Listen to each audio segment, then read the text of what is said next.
Portfolio is an essential part of your presentation as a designer. You want to make sure that all of the work that you've done throughout your studies or outside of those studies is packaged in a nice and cohesive format so that your prospect employer or a course lead for that degree program you might be applying to understand exactly what makes you so special. So when Emily reached out to me on Instagram with a request to help out with a review of her portfolio, I was really happy to return the favor that so many tutors have given me before. So let's look into her work right now. Portfolio from 2024. This is really good to start the page off with a little bit of a presentation of a person themselves. Let's go over the text. Okay, straight off the bat, I think it's good, it's cohesive, it's short, it's straightforward. What I would change about it is a little bit of a wording. These projects reflect my journey and reflect my creative process. I think the word reflect could be either substituted or removed from the repetition. So maybe something like, these projects reflect my journey and the creative process that oscillates between fashion, object, and textile. That would be a really good starting sentence and very tiny fix, so it might be even just a typo. This wouldn't be an ad for Grammarly, I'm not proposing that, but there are different writing tools when you can kind of run your text through and make sure that it sounds like fluent and sounds natural. I think generally nothing wrong with these sentences themselves, besides maybe a repetition of reflect, but would propose to kind of run them through either Grammarly or something and check which adjustment it proposes, just for the sentence to kind of flow easily, right? Because let's imagine I'm the person who is about to check Emily's portfolio and decide whether or not she would be joining our master's program or whatever. Then I would really like for my eyes to not stop at anything. I would like them to glide, and that kind of gives me a very good cohesive feeling as well when looking through the portfolio. Collection from 2023, it seems like it's a textile design. Personal collection inspired by the blob. Physarum polycephalum, single-celled species living in damp and dark environments. I was inspired by evolutionary forms in order to conceptualize new methods of assembly. This research creates porosity between textile and biodesign. Okay, very interesting concept. I like to see the samples right away, but I would propose maybe adding the photos of the inspiration itself. So if we're looking at what this bio-celled organism even is, I see that it definitely is reflected in the project, is very represented in the color, it is represented in the shape and the little lacy texture of it, which is great. Had I not Googled, I would probably not know. And if I am a person who is assessing the portfolio, I might not extend this grace and actually start Googling stuff. So I would definitely propose to show all that little research and reference images. Okay, I'll start talking to Emily directly, right? So Emily would propose that you add the details of those images straight into your portfolio as well for that reference point to be visible. Perhaps zooming in on specific details. For example, this little lacy effect is very reminiscent of those rounded edges, rounded corners of the inspiration photo. So it's definitely great to add those references straight away. Let's see what other points are we looking at. Volumetric research on the blob, work focused on evolution and its organic aspect. Fair enough, I think organic aspect is very well represented here. It's very soft, it's going around the body nicely. I like the evolution images of what you were working with. Then my eye travels into the graphic research, right? And with the graphic part, I am then wondering, where is that coming from? What are those shapes representing? Are they in any way connected to the research of that item? Maybe you were thinking of, this map. Who knows? Perhaps this map was your inspiration. Again, without seeing that reference image, I don't necessarily know why you're choosing to go with those sharp objects. It could have well easily been one of your experiments that you did on top of the photos of your mannequin, for example. That was something at least I did quite often in my studies. We would take progress photos, the same way how you have here on the bottom left your image of trying on the little samples you've created, and perhaps you sketched on top of them. Would be great to see like the evolution of that as well. From the inspiration image to the initial sample, from the sample to the testing it on the mannequin, from the testing printed image with sketches on top of it, and then to the final sketch and the final product. Also, we are just on page 1, right? So I don't know what's going next, but perhaps breaking those pages up a little bit. So initial one could be your inspiration, where you add that information of what the collection is even about. So all of that is fair enough. And you might have those inspiration images and some samples. That's page 1. Maybe next page is your actual testing of samples on the body, seeing some of the sketch development, and then how it gets to the final image, final research, final picture. Because right now, okay, we're on page 2. I see the final outcome and I really like the visual of it. I like the presentation of it broken down, flat on the page, sideways, front, seeing the lining of the final product. This very well works as like the final presentation of the project, but I am missing a little bit of those additional middle steps, right? Because one part of what makes your portfolio good is if you see the progression of the thought process. It's not necessarily about just the final work, it's also about your way of thinking. We have a second page with those additional images and photos. I would actually be interested in seeing these 3 images with this big guy and these 3 images with this big guy on the same page. And then your side, back, side, and front views on the same page. So you can maybe make these images smaller and just line them up in one go. Full collections of multiple different pieces, that's called a range plan, when you have all of your models side by side next to each other in one page and you see what makes up the entire collection. Here I see they must be the final images, open work with linked knitted mesh top and assembled by hand. It's the same top, just presented with like final photo shoot. Then yeah, like on you to decide if you want to make it more moody or not. Because for example, if I'm trying to look at portfolio and extract the most important information out of it, here I would see initial inspiration page. Let's say you've added the inspiration images of that Physarum here. Another page where we see your progress, your thought process, your sketches, your final design. But it would be great to see like the final sketch as well, like a clean version of what your project looks like. Then here we see those flat lays, these 4 images and these 4 images together. Then on the next page we see your model, so it is like a full presentation of a 360. And then on the last page it is like the artistic presentation, artistic photo shoot. Maybe it would be also good to link with those initial inspiration images. If you're looking at the research or at how it gets formed, maybe it's transforming from one image to the next, maybe you did some, I don't know, watercolor research of how this thing actually develops. Maybe something like that for the background. It can be very light, it can be almost half transparent. Maybe you have some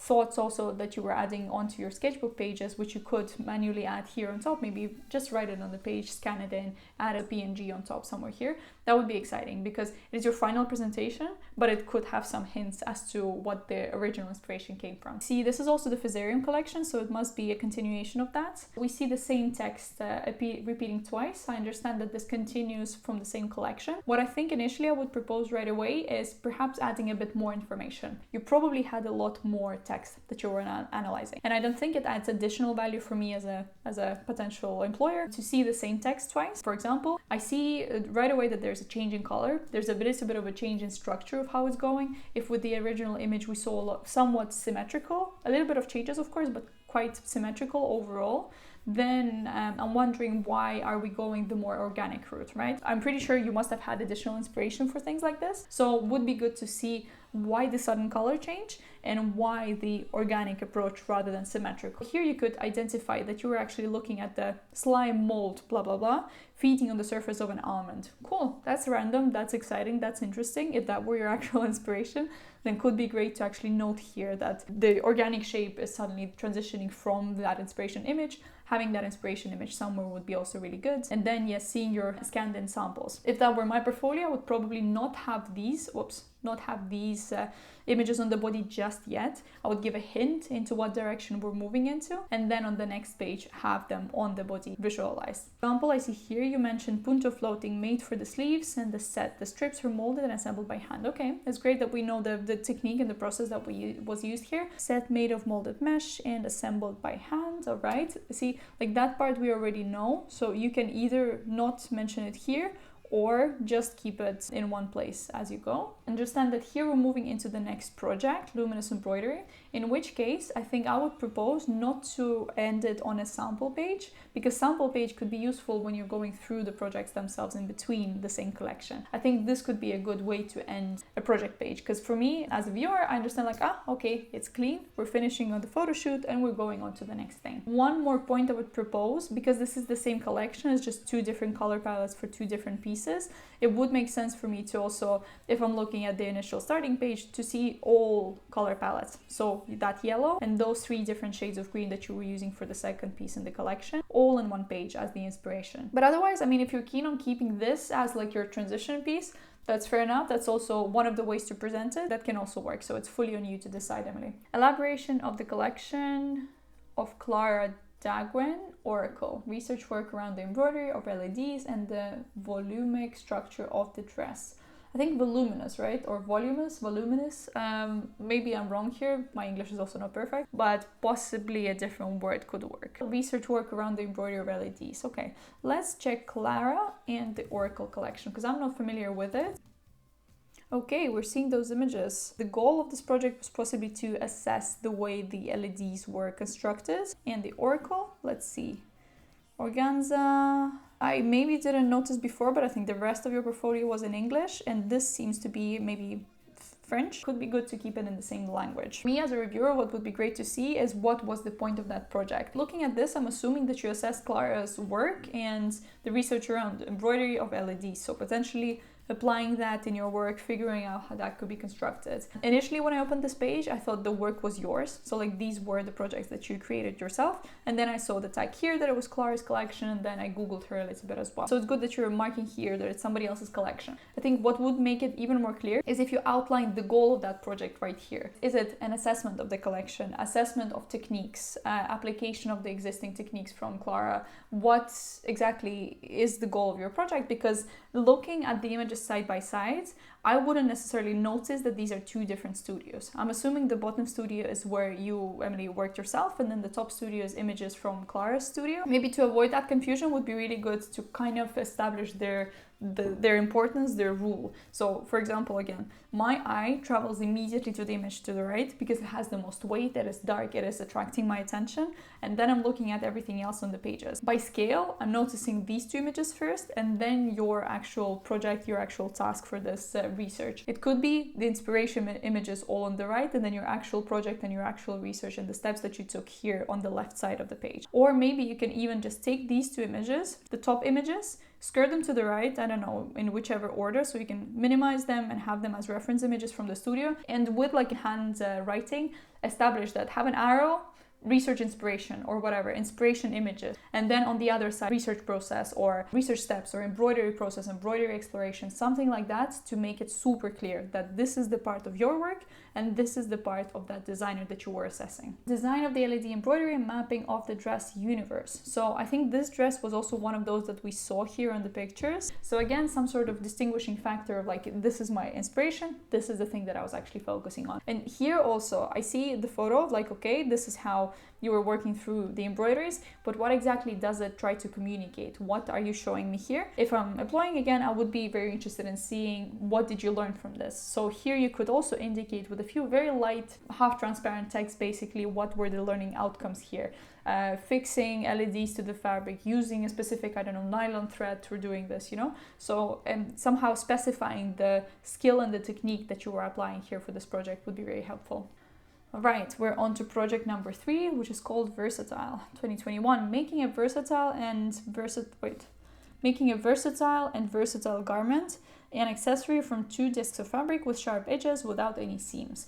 Okay, again, I think here, I don't know, maybe it's a translation matter or is a way to emphasize it, but I would propose maybe to avoid the repetition of versatile. So making a versatile garment and accessory from 2 discs of fabric with sharp edges without any seams. So I think that's very straightforward, communicates exactly what you were working on. So I think in terms of information that you're providing me, that's really good. This piece, resolutely versatile, transforms into raincoat and bag. Transforms from what though? Does it transform from a skirt? Because looking at the images on the right, I see that it's a skirt, it is a raincoat, it is a bag, but it looks like it is from a different material. So what makes me wonder, is it a sample? Was it a piece that you were playing with? And then was there a final outcome that actually gets produced into a raincoat and a bag as well?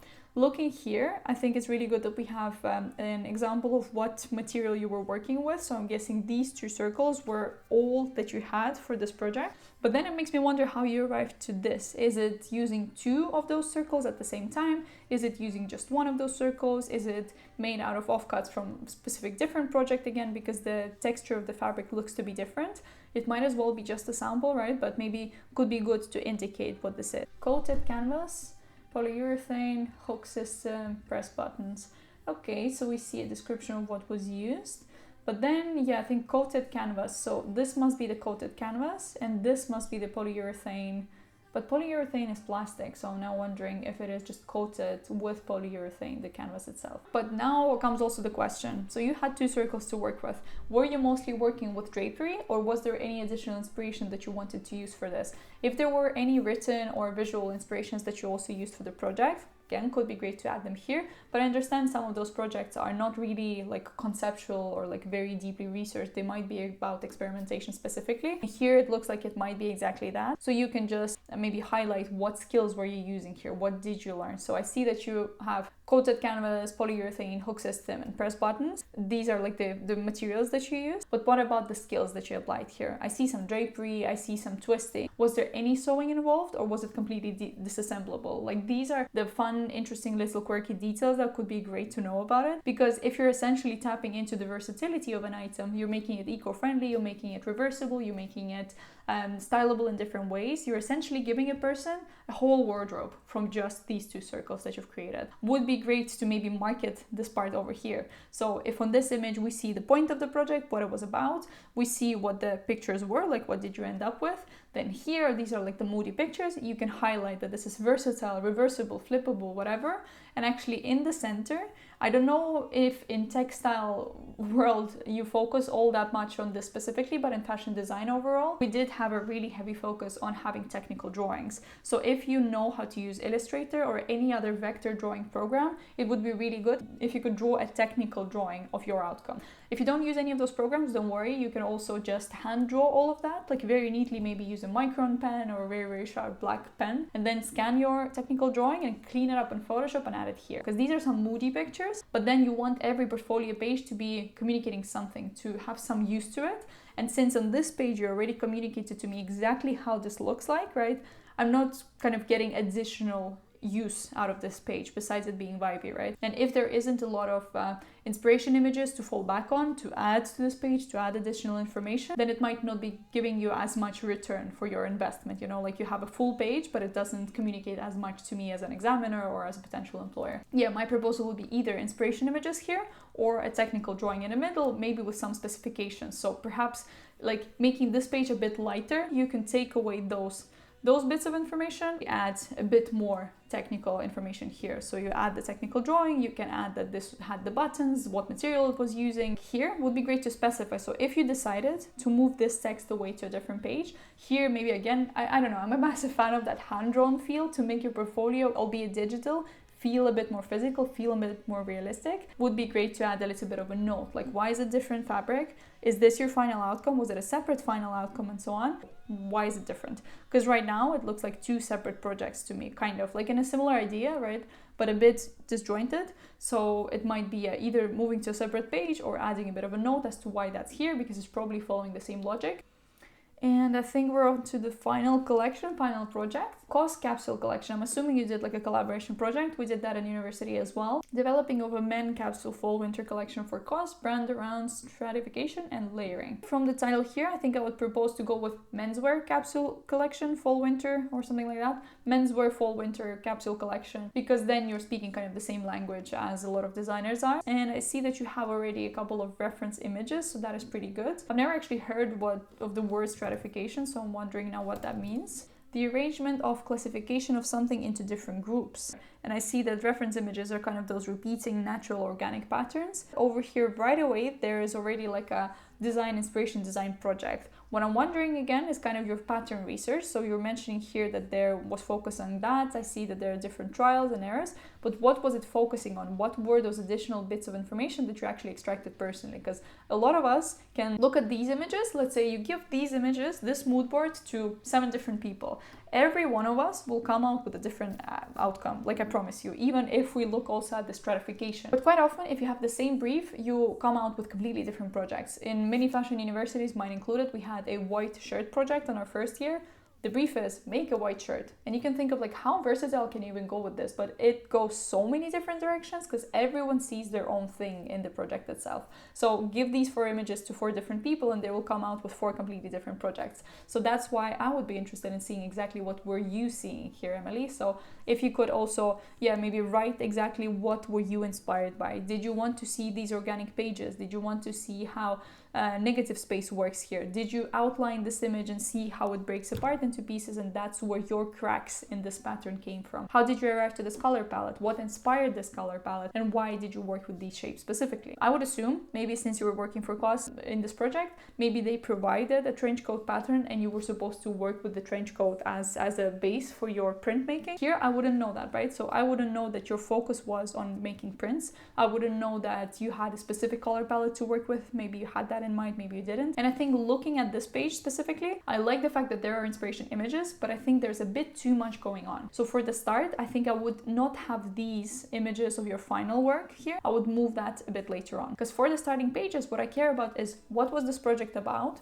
what were you expected to kind of produce out of it, right? So we see the trench coat, okay, maybe you had to work with pattern design, cool, specified somewhere. You were working with these specific inspiration images and this color palette. If you were working with textiles, would be great for me to understand why exactly this pattern you chose, why did you have the stratification idea lead you to this color palette, why did you choose this color palette? If you didn't choose it, okay, fair enough, you were given this, but then you can specify it somehow in the text, like working within the confines of a limited color palette or something like this, for me to understand also how you work under tight guidelines. Maybe you had those tight guidelines, so knowing that would be very helpful. Looking at these images, so for example, these two squares seem like a cleaned out version of what your pattern ended up being, and this is very interesting. So this was like kind of the raw original starting point of your design. So actually seeing like a timeline of what you started off with design wise and then what you ended up with is also pretty exciting, because it will show you how you were iterating on the same idea multiple times. If I were to redesign this page, I think I would remove the people, not like delete them, but move them to a different page. So let's imagine this whole page is clean and empty. I would keep these inspiration images, keep the color palette, keep maybe the initial blanks of the design that you were supposed to work with, but then make the pattern research be progressive. So perhaps you started off with something like this, maybe you had even earlier stages of this design. So I would maybe put them at the bottom and have, I don't know, 8, 9, 10 different versions of them. Original one, next, and then you ended up with these two squares. And then maybe for those you can put like a little border or like circle around them and specify that these were the final ones. Maybe you can also write like final textile designs or something like this, because then I see your progression of thought process, and that's one of the key aspects of portfolio development here. These sketches potentially could be moving to the next page. We could see those sketches, so that is like your thought process, that is the development. If you did any actual pattern research, so you created that pattern, did you play with textiles? Did you physically produce any of them, or did you digitally play around with them a bit further? Were there any physical samples? If yes, it would be amazing to have this sketch with this sketch and then a couple of samples scanned in, added into this page. And then for the final collection, makes sense. I really like the flat lays. I like the clean illustration. It seems like you do have experience either with Illustrator, or maybe you did that in Procreate or in any other program where you can actually vectorize stuff. That looks great. Like zero adjustments that I would make for this. It looks really good. So if you were to take that previous page and combine the sketches from this and this, that could be one page, and then this collection could be the last page. My only question from here would be this little bit. What is that signifying? Is that like specific scarf detail? Maybe that is literally just something that you forgot to cut out on the page itself, and here as well. Minute details, absolutely, but I mean, I'm trying to scrutinize this portfolio. And that marks the end of the portfolio review. So if we quickly kind of go over the whole portfolio, I think it has a consistent motif. It has a consistent style. The presentation of images has repetition, which is good. So all of the projects are marked at the top left corner with a big bold text with a number of the year when they were produced. We have explanation of who the model was, who the photo was taken from. We have explanation of the reference image as well, so that is really good. And we have a visualization of your technical skill of illustration here, of technical drawing. Final thoughts, if you could also reproduce those technical illustrations in your later projects. This one I see is from 2020, so it's been quite a few years. Seeing that repetition of the skill of the technical drawing would be really good. Leave a little bit of space and see the entire range plan of your collection. So this model, to see the 360 of her, just like side by side, the entire page with just that. Don't be afraid of white space. Like, it's not your enemy. It can help you sometimes as well, especially if it communicates clearly exactly what your top looks like from this image. Otherwise, I think you're on the right track. Let's check out Emily's social media pages as well, so that everyone can also see what you're working on.